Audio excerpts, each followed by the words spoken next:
ფსიქოლოგი ლელა ტყეშალაშვილი გვეწვია სტუდიაში. მოგესალმებით ხალბატონო ლელა. მადლობას მოგახსენებთ ჩვენთან მობრძანებისთვის.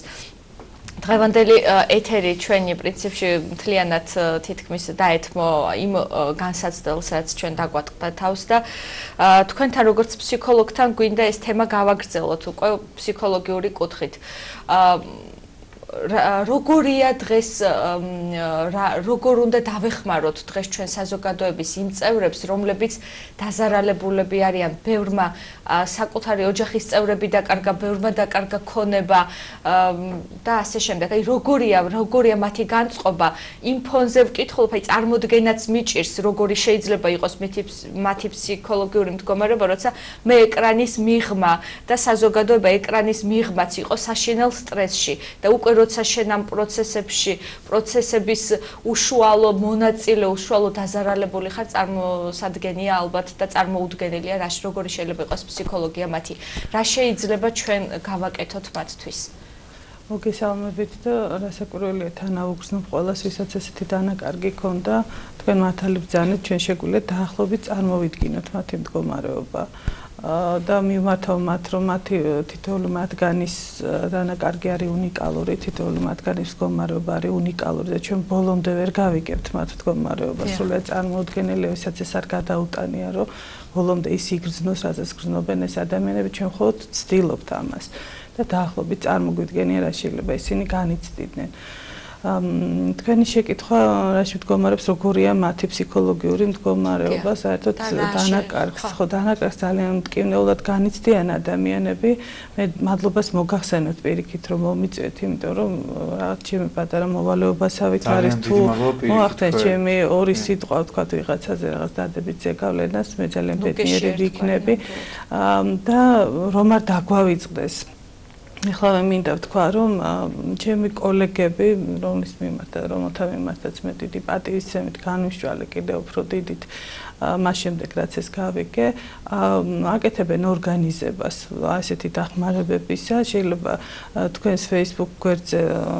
მე გავაზიარო მოგვიანებით, დიახ, ეს მისამართები, აქ გაერთიანებული არიან ფსიქოლოგთა და ფსიქოთერაპევტთა ასოციაცია, დავითიანის საპატრიარქოს ფსიქოლოგიური დახმარების ცენტრი, ცალკეული ფსიქოთერაპევტები, რომლებმაც გამოთქვეს სურვილი, რომ სრულიად უსასყიდლოდ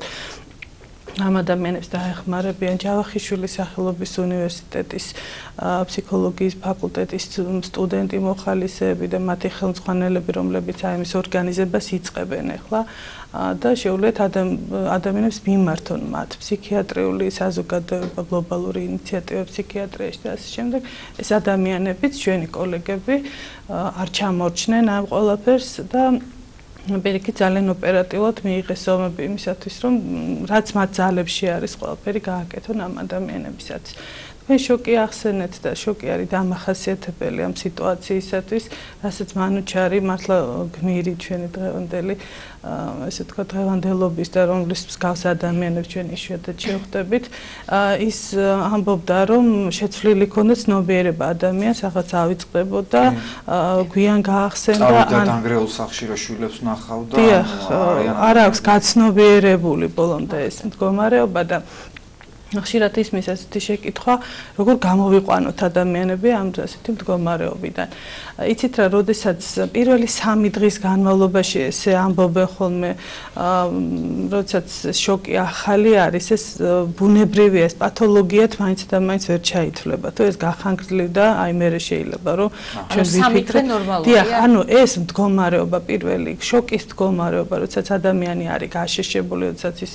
ვერ აღიქვამს ამ ყველაფერს, ეს არის დაცვითი რეაქცია ფსიქიკის, იმიტომ რომ ფსიქიკამ რომ ეს ყველაფერი ბოლომდე აღიქვას, ის დაინგრევა. ამიტომ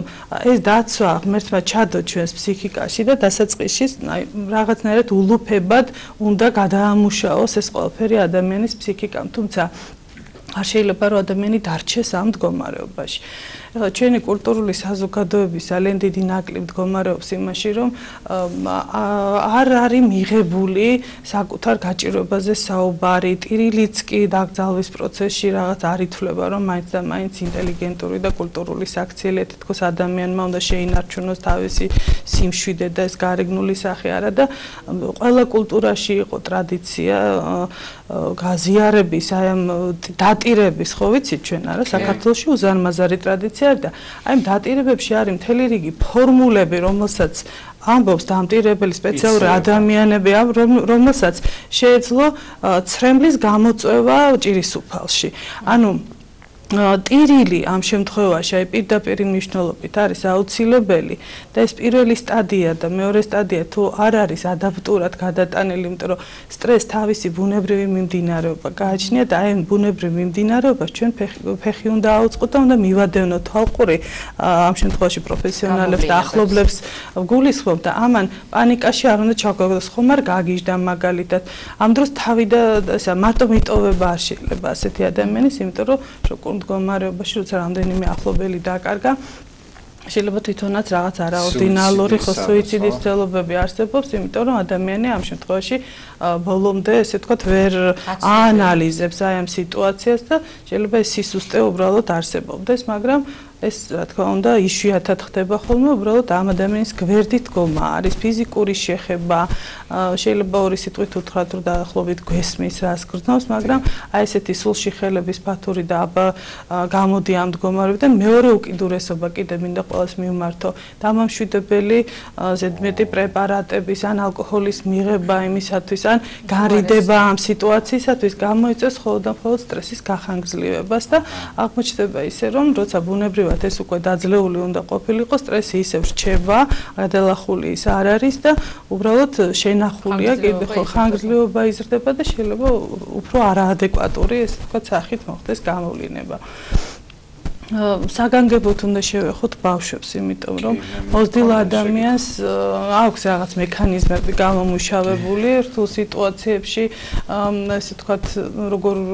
გაუმკლავდეს ამ სიტუაციებს, ბავშვები გვისვამე ძალიან ბევრ შეკითხვას, საერთოდ ადამიანებმა არ ვიცით სიკვდილზე საუბარი, თვითონ ამ სიტყვასაც გაურბივართ, ვცდილობთ რომ რაღაცა სხვა სიტყვებით გამოვხატოთ, ბავშვებს ვერ ვეუბნებით სწორად ინფორმაციას, ვეუბნებით რომ ვიღაც წავიდა და დაბრუნდება ან მას ერთვება მოლოდინის რეჟიმი, ხო? არასწორი მოლოდინის რეჟიმი და ის ენდობა ზრდასრულ ადამიანს და მე აღმოჩნდება ხოლმე რომ უფროსებმა გადაიტანეს ეს ტრავმა და ბავშვს ჯერჯერობით არ გადაუტანია. როგორ მოვიქცეთ ქალბატონლება ამ შემთხვევაში? რაც არ უნდა რთული სათქმელი იყოს, ბავშვს აუცილებლად უნდა მივაწოდოთ, არ არის აუცილებელი დეტალური, მაგრამ სწორი ინფორმაცია. დიახ, რეალურად რაც მოხდა, იმიტომ რომ გადასატანი დასრულთან ერთად ბავშვმა უნდა გადაიტანოს. უბრალოდ თუ ჩვენს აი ეს შოკს მაინც და მაინც არ ნახავს და ნახავს უფრო მეტად ემოციას, ამაში ცუდი არაფერი არ არის, უბრალოდ ბავშვს ხშირად ეშინია, როდესაც მშობელი არის დაბნეულ მდგომარეობაში, მას ის ფიქრობს, რომ ახან ის ესეთ თვითონაც დაუცელია. მაგრამ თუ ახსნის სახით ჩვენ მას ვეტყვით რა მოხდა და ზუსტად ვეტყვით როგორც ხდება ხოლმე ეს, როცა პირველად მქონდა ბავშვს ამასთან შეხება და არ იცის რა არის ადამიანის გარდაცვალება, სასურველია რომ ამ თემაზე ბავშვთან ვესაუბროთ და ეს როგორც დაფარული თემა მისთვის კიდევ უფრო საშიში იქნება, კიდევ უფრო სტრესული იქნება, ვიდრე რეალობაში შეიძლება ეს ყოფილიყო და აუცილებლად ბავშვებთან დაკავშირებით მე მაინც რეკომენდაციას მივცემდი, რომ აუცილებლად ფსიქოლოგიური დახმარება გაიარონ, იმიტომ რომ იქ არის ძალიან ბევრი მეთოდიკა ემოციის გამოხატვის, ბავშვი ვერ გამოხატავს ბოლომდე თავის ემოციას, ხატვითი თერაპიები, ხელოვნების თერაპია და ასე შემდეგ. ეს ყველაფერი დამუშავებულია, თუ არ მოხდა სტრესის ბოლომდე გადამუშავება და ადამიანი ვერ შეეგუება, შეგუება რას ნიშნავს? ხანდახან ადამიანს გონია, რომ კარგად არ უნდა იყოს, მას არ აქვს უფლება რომ იცხოვროს, როგორ შეიძლება რომ ეს დაივიწყოს, ანუ სტრესის გადატანა მის დავიწყებას არ ნიშნავს, დანაკარგის და გარდაცვლილი ადამიანის სიკვდილის ფაქტთან შეგუება მის დავიწყებას კი არა. აი ჩვენ გვაქვს ესეთი გამოთქმა ნათელი ხსოვნა, ხო? აი პირიქით ხსოვნის შენარჩუნებას ნიშნავს და ჩვენ ეს ადამიანები უნდა დავიმახსოვროთ ცოცხლები, როგორებიც ისინი იყვნენ, როგორ განიჭებდნენ ისინი ჩვენ ბედნიერებას. რა თქმა უნდა, ჩვენ ძალიან უმწეოები ვართ, იმიტომ რომ ჩვენ როგორც აი ელექტრონატურა ისე ვიკვებებით ახლობელი ადამიანების სითბოთი და მათთან ურთიერთობით და ეს წყარო, როდესაც ჩვენ გამოგვეცლება, ფაქტობრივად ხო ადამიანს უჩნდება განცდა, რომ ის კარგად არასდროს ცხოვრებაში აღარ იქნება და ეს ძალიან რთული სიტუაცია და რთული მდგომარეობა, მაგრამ ასეთ რიცხვებს ეკლესია ძალიან ეხმარება ადამიანებს. უკეთესი საშუალება, მე რა უნდა ვთქვა ისეთი, რომელზე უკეთესიც ეკლესიაში არ არის, იმიტომ რომ ეს არის უდიდესი ნუგეში. ღვთისმშობლის ხატი, როგორც ყველა დამხმარის, რომელსაც თვითონ გადაუტანია ეს ყველაფერი და ტკივილები თავისი შვილის გარდაცვალების, ეს ყველაფერი ეკლესიამ არჩეულებრივად თავის წიაღში, ასე ვთქვათ, მოამზადა ადამიანების ნუგეშის საცემად და ეს ნამდვილად ყველაზე უკეთესად მოქმედებს. ბედნიერებაა თუ ადამიანი მორწმუნე არის, ძალიან ხშირად პირიქით ამ დროს ხდება ეკლესია, თუმცა ეხლა დაძალება და იძულება ხანდახან ჩვენ ზედმეტი მოგდის, რომ კიდე თუ არა წადი და გიშველეს, ხო, როგორც რაღაც ესეთი საშუალება კი არა, როგორც მიზანი ღმერთთან მიახლოება და არა როგორც საშუალება სტრესის მოხსნის და თხოვნა არის ჩემრე ადამიანებს, რომელსაც ასეთი საშინელება გადაუტანიათ, მე არავის მასწავლებლად არ გამოვდგები, იმიტომ რომ ბევრი მიზეზის გამო, იმიტომ რომ ჩვენთვის კიდევ ერთხელ ვამბობ, უცნობია მათი მდგომარეობა და განცდები ბოლომდე, უბრალოდ უნდა გვახსოვდეს, რომ ყველა ჩვენგანი თვითონ არის ძვირფასი ადამიანი კიდევ სხვისათვის, არა? თუ გამოფრთხილდეს. ხო, როგორც მათთვის არის მტკივნეული ახლობელი ადამიანის დაკარგვა, ისე მძიმე მდგომარეობა ახლობლისას სხვისთვის, მათი შვილებისათვის, მეგობრებისათვის, ასეთივე ძვირფასია ამ ადამიანის სიცოცხლე და ამ შემთხვევაში ზრუნვა სხვაზე არის ნუგეში პირიქით. ხო, ჯაჭვი არის, მე მახსენდება ბერი ანდრიას დედა, რომელიც აი ამ ტკივილის გადატანის შემდეგ თვითონ გახდა ქველმოქმედი, თვითონ ეხმარება სხვა ადამიანებს და ფასდაუდებელი გამოცდილება არის ტრაგედია გადატანილი ადამიანების, აი მათ უკვე იციან. რას ტკივა სხვა ადამიანს და მათ უკვე შეუძლიათ რომ 1000 ჯერ უფრო მეტად დაეხმაროს სხვა ადამიანებს, ვიდრე ის ადამიანები, რომელთაც თეორიულად იციან ამის შესახებ და ეს ყველაფერი თვითონ არ გამოუვლიათ. ქალბატონ ლელა, აი არიან ადამიანები, რომლებიც უბრალოდ მიდიან ამ უკვე მართლაც პირდაპირ მნიშვნელობით წყალწაღებულ სახლებთან და უბრალოდ ცხედან იქ არ ეძებენ არაფერს, არც ნივთებს, აი ამბობენ რომ აი აქ რო ვზივარ, უბრალოდ უყურებს ამას და თქვენ თქვით რომ ვერ ჩავერევით, იმიტომ რომ ჩვენ არ ვიცით რა განცდები აქვს თითოეულ ადამიანს, მაგრამ ხო აი ყურადღების გადატანა რაღაცაზე, რამდენად გვეხმარება ასეთ დროს, თქვათ, არ ვიცი, აი რა უნდა აკეთოს, ხო, პრინციპში აღარაფერი დარჩა ადამიანებს, ხო, ზოგს მართლაც არაფერი აღარ დარჩა, რაც ეცვა იმ ღამით, იმ სამოსის ამარა და დარჩა და დაკარგა აბსოლუტურად ყველაფერი. ეს რამდენად დაეხმარება, თქვათ, აი, რაღაც რეკომენდაციის სახით ყურადღების გადატანა, თუნდაც იგივე ჩაერთოს იგივე იმ დახმარების საერთო მე ძალიან გეთანხმებით ამაში, იმიტომ რომ ხანდახან პირიქით ხდება, აი შენ არაფერი არ გააკეთო, ვიცავთ ადამიანებს, რომ გონია რომ უფრთხილებით. არავითარ შემთხვევაში ამ საზრუნავზე ყურადღების გადატანა, რატო ყურადღების გადატანა, ანუ პირდაპირ ჩართვა აი ამ ცხოვრებაში, ეს ყველაზე უფრო ესე ვთქვათ ჯანსაღი რეაქცია არის ამ შემთხვევაში თუ ადამიანმა ეს შეძლო ამის დაბლოკვა რა თქმა უნდა არ შეიძლება საერთოდ აი ერთადერთი ჩვენ რაც შეგვიძლია გავაკეთოთ არ უნდა დავბლოკოთ არ უნდა ჩავახშოთ ადამიანების ეს ემოციები ემოციის გამოშვება სიტყვაზე რომ რატომ მიდის ახლა და ზის თავის დანგრეულ სახთან და უყურებს იქნება ეს მისთვის რაღაცა პირიქით კი არ ამძიმებს პირიქით რაღაცა უფრო რეალურად აღიქვამს ეხმარება ეს ინდივიდუალურად უნდა შეფასდეს ეს მისთვის ახალი სტრესის წყაროა თუ ეს არის პირიქით სიტუაციის აღქმის საშუალება იმიტომ რომ ადამიანი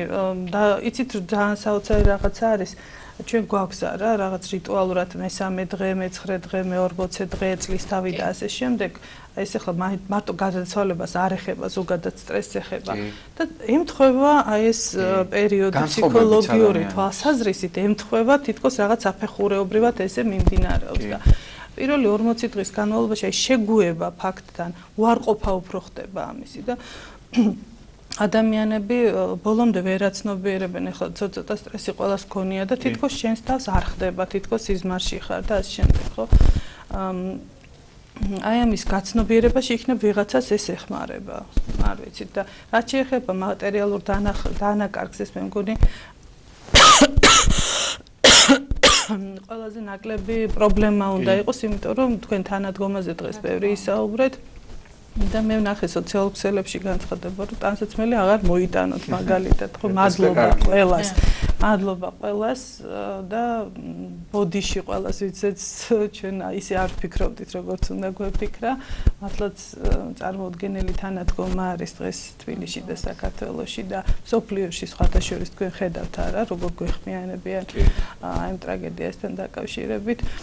ასე რომ ფსიქოლოგიური დანაკარგი გაცილებით დიდია ის თქვენაც ძანეთ რომ სახლთან არის ეს იმის მაჩვენებელი რომ მე მოვისმინე ქალბატონის საუბარ რომ მთელი ცხოვრება რაც გამიკეთებია რაც მიშრომია ერთ დღეში აღარ არსებობს და ეს რთული გადასატანია რასაკვირველია მაგრამ კიდევ უფრო რთული არის ჩვენ აი ბოდიშს გიხდით ჩვენთან მომზადდა ჩვენს ახსეს სიუჟეტები ამ თემაზე რა თქმა უნდა და